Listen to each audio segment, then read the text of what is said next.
I'm Logan Crawford, and right now on GBN, we're exploring a heartwarming children's adventure that celebrates courage, nature, and the joy of growing up.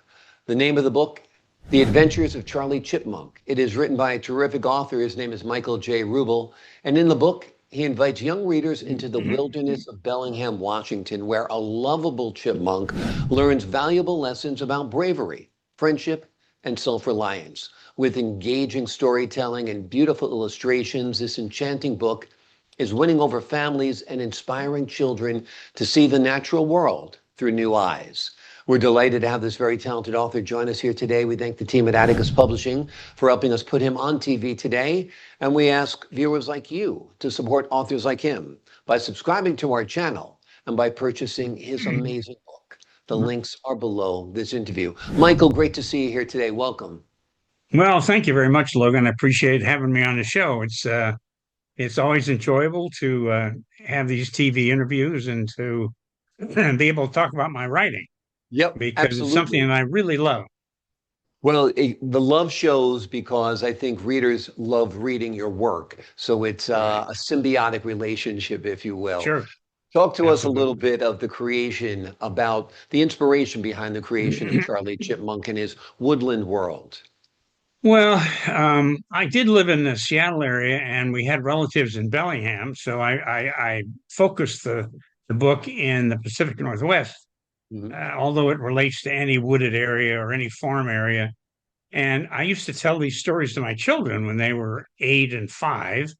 And I would each night make up a different adventure for Charlie. And so as I would proceed through each night during the week, they would say, "Oh, go back and tell the story about where he fell out of the apple tree." Or there was always one favorite story that they Yeah. had and they wanted to hear again. And so what inspired me was to continue those stories. And my oldest son encouraged me to write them. Hmm. So I dictated them and I had my secretary type them up, and it came in a great big stack like this, all single page, right? And said, Yeah. so I went through it and edited it, set it aside. I was doing mergers and acquisitions at the time. Yeah. And I work on a project, and then about 5 years later, I picked this stack up, say, I've got to do this thing. So I go back through it and I re-edit it and have her retype it. And so finally I got it down to a point where it was actually almost 40,000 words. Hmm. And I found an illustrator who was a terrific illustrator. And I didn't illustrate it as a picture book, but I did like an eighth of a page or a half a page or a quarter page just to emphasize the paragraph and to give the reader a concept of what I was talking about, like in the garden or the cat or the red fox or the blue heron or all these animals that Charlie meets along in his journey through life. His overarching theme, of course, is to find a mate of his own. And the story was written in what's called a 363 pattern for a movie, because the Hmm. first 6 chapters really talk about Charlie meeting all his friends. The next 6 have all his adventures and stories around the farmhouse. And then he gets captured in an apple box. He gets sent to Bellingham, which I don't call it Bellingham, but and he has adventures there, and he meets a bunch of chipmunks in the zoo, and he has a chipmunk breakout. He distributes them out in the wild, still hasn't found his mate, and in the 18th chapter, so that's the end of the next 6, Yeah. and then in the 18th chapter he meets Annie, Hmm. and they become the mate, and they go through a series of things, and they have some adventures, like getting chased by a red fox. And it's just endearing thing. And then, of course, the battle scene is when the cat climbs the tree to try and get to the chipmunk, which they're housed in the tree. And Charlie and the hawk fly through the tree and grab the cat and head off to the river to drop it in the river. And the cat pleads for mercy, and they finally relent and they turn around and come back and drop the cat, whose name is Christine, into the haystack, while the farmer and his wife are sitting there wringing their hands, watching this poor cat, about to be Yeah. killed. And here she is in the haystack. So Yep. that's the genesis and the purpose of that book. Yep.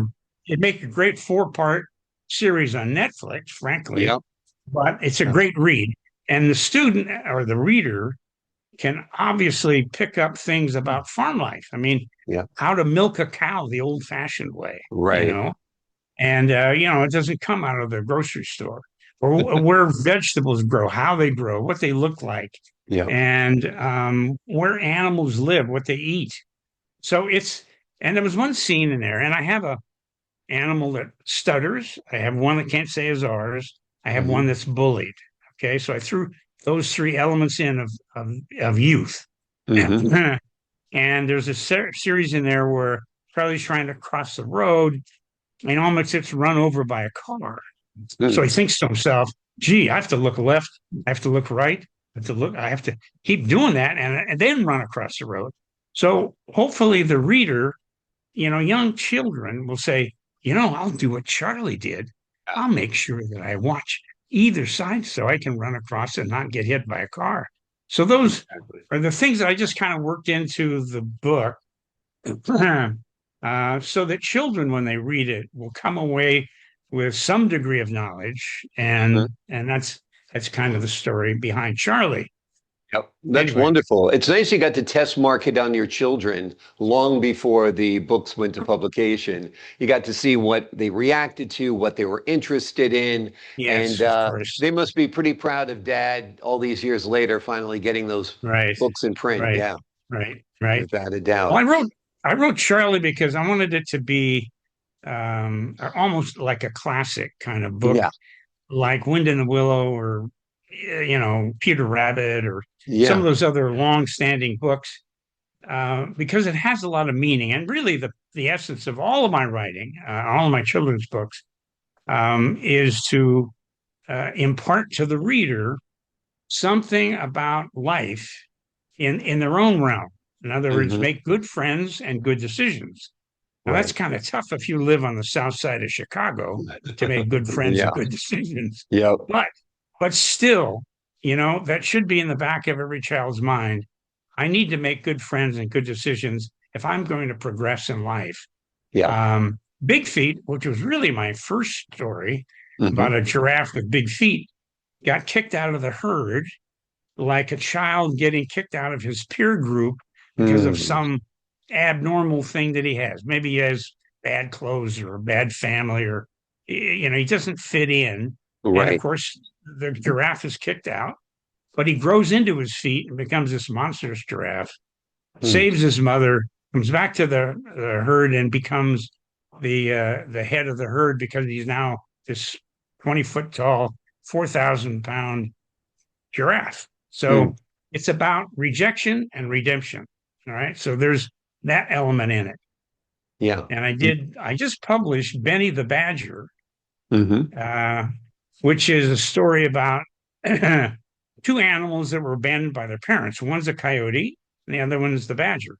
And they meet in the burrow and as young pups, so to speak, and they become fast friends. And they hunt together and they do things together.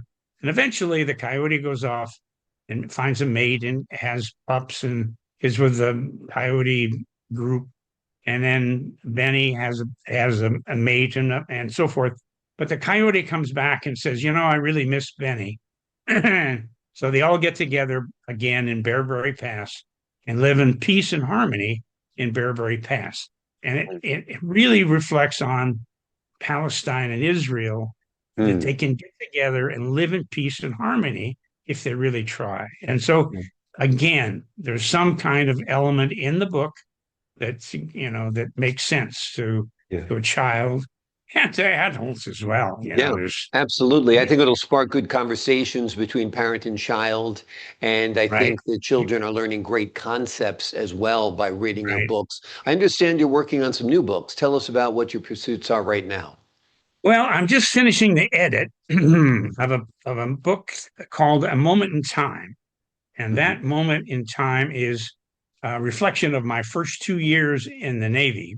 I graduated from the Naval Academy, and then for 2 years, I tell the story I go to Athens, Georgia, supply corps school. I meet a girl at the Tridelt House, fall in love, and we're to get married. And so we correspond constantly. And we, at Thanksgiving, I bought a plane ticket to go back to Atlanta, Georgia to have an engagement party. Mm-hmm. So I couldn't get a hold of her. So I call and finally got a hold of a friend of hers. And she said, well, I have a surprise. And I'm sorry to tell you this. She got married over Thanksgiving. Oh, I was just absolutely devastated. I mean, she was the love of my life, really everything that I'd ever looked for in a woman. So I went down to the pier in Point Loma in San Diego. I was stationed in San Diego, and I had a 6-pack of beer. And so mhm. by the time I opened up the third can of beer, I thought to myself, you know, if she is that goofy, I probably dodged the bullet. So, Exactly, exactly. Better for her to leave you now than when you have 3 children with her or something yes, like that. exactly, Yeah, exactly. yeah. So then I go through 2 years of kind of looking at different women and doing different things. I end up in Hong Kong Hmm. for 60 days, and the ship was there. They call it the station ship, and it acts like the Navy base in Hong Kong. And this is Hmm. years and years ago. They don't do it now, but I met this woman there that I fell in love with, and she fell in love with me. And our last night together, we were in the Hilton Hotel, overlooking the harbor. You know, the twinkling lights from the sampans and the city itself and the Star Ferry going back and forth from Kowloon to Hong Kong. And it was a magical evening. We had dinner, we had a great dinner and music, and we danced and of course made love. And that then she said, "Well, when I get back to the States, I want to come to the States, and I'll write you and tell you when I'm going to be there." I said, "Fine, that'd be great. I want to see you. I think we make a wonderful couple." And so when she walked out the door, it was like the hammer went down, and I just felt I'll never see her again. And I Mm. didn't. I haven't. Wow. And so I went to sea the next day. I watched Hong Kong disappear over the horizon. And Yeah. as the swells of the ship started meeting me, the executive officer came up and I told him the story. Mhm. And he said, Mike, that's your moment in time. You will Mm. never forget it. You'll never forget what she felt like, what she smelled like, what she looked like, and all those things that were part of that moment. And it was just something that's encapsulated in my mind. Um, so Yeah, well, that my sounds like wife's it's not going to be an amazing book. And I think you were counseled by a wise man that night to tell you that that's a moment in time you'll always right, cherish. And here you are decades later, memorializing it in print. And I think right. that's wonderful as well. That's great. Yeah. That's great. It's a book that my wife will not read, by the way. I could imagine. I could imagine. Yeah, she might object to that. But sounds like a great story. You had me roped in, that's for sure. So you're editing that right now? I'm editing that and I'm starting another one as we go. I'm going to call it Roses Are Red. And it's a love story from the man's perspective. You know, you get all these love stories about the women and da da da. This Yeah. is going to be about a guy, Okay. how he approaches love and his thoughts and well, I'm still cogitating over it, but Right. I have the scenes down, and I just need to put the words to it. That's great. I also wrote a movie script. Awesome. Tell us I about woke that. up in the middle of the night. This is years ago, Hmm. and I dreamt this movie. Hmm. And I said, "Oh my God, that's great!" So I got up and I had a big legal pad and I wrote and I wrote and I wrote and I wrote. The next morning I could hardly understand what I had written, Right. but I put it into better concept and ended up writing the script. And it's a different kind of Western movie. It takes place in 1850 through 1868 or something like that. And it's about a woman who gets pregnant out of wedlock by the man that she's going to marry. Mm. Her father insists that she will not have that baby in their house and sends her off to Chicago from Manhattan, Kansas. Wow. And she sends it with a couple to take care of her. She is involved in an accident, dies in childbirth, and instead of having one child, she has two sons. Wow. Well, the people taking care of her had never had children, so they kept one and put the other one in the orphanage, which was the instructions from the father was to put the child in the orphanage. So that's what they did, but they kept the son. The real father finds out about it 2 years later, goes up and adopts the son, brings him back to Manhattan, Kansas, and raises him there. In the meantime, the other son grows up in Chicago and goes to Cornell University and blah, blah, blah. And on her deathbed, his mother tells him, by the way, I mean to tell you this, that you're adopted. And he said, oh my God, really? He said, but whatever. I mean, you've been my mother and you've been my father all these years. It doesn't make any difference. I still love you. She says, well, I have something else to tell you too. You have a twin. Wow. And he goes, what? And so that starts the episode. He ends up through the nunnery, through the orphanage. She finds an old nun that remembers. And he says, yeah, this fellow was from Manhattan, Kansas. So the kid gets on a train, goes down, and goes to Manhattan, Kansas, looking for his brother. And he eventually finds him. And there's some antagonistic feelings between the two because one grew up rather comfortably while the other one grew up on a ranch, really as a bastard child. And in those days, that was really bad to be a bastard child. Yeah. And so that's that movie. Wonderful. Well, that was quite a dream, and your writing career sounds like it's very prolific. Keep up the great work. Charlie the Chipmunk is certainly a wonderful book. The name of the book we've been talking about primarily today, but we've been talking about Michael Rubel's amazing other works as well. But we've been talking about The Adventures of Charlie Chipmunk, a delightful and heartfelt children's adventure. And you won't want to miss it. There's lots of great life lessons in there for your child about life, about the environment, about friends, and about just getting by in this society. Michael, thank you so much for joining me here today. Oh, I appreciate it very much. And I might add one thing if I could, if I got time. Okay. Oh, yes. On my website, booksbyrubel.com, I took Charlie Chipmunk and I broke it down into 6 chapter segments. Okay. Then I put a questionnaire with it for reading comprehension for homeschoolers. And so they can go on there and download that. I've also got a set of games and coloring book and so forth and so on. That's a free download, but that's on booksbyrubel.com.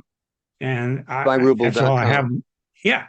That's great. Those are great tools, great add-ons, and add great value to this work, and great study questions and reflective questions for children and families to ponder. Michael, thank you so much for joining me here today. Well, Logan, I appreciate it very much. I appreciate your time, your insight, your wisdom, and the great work you've done on this book. To the folks at home, I'm Logan Crawford for the Global Book Network. So long for now.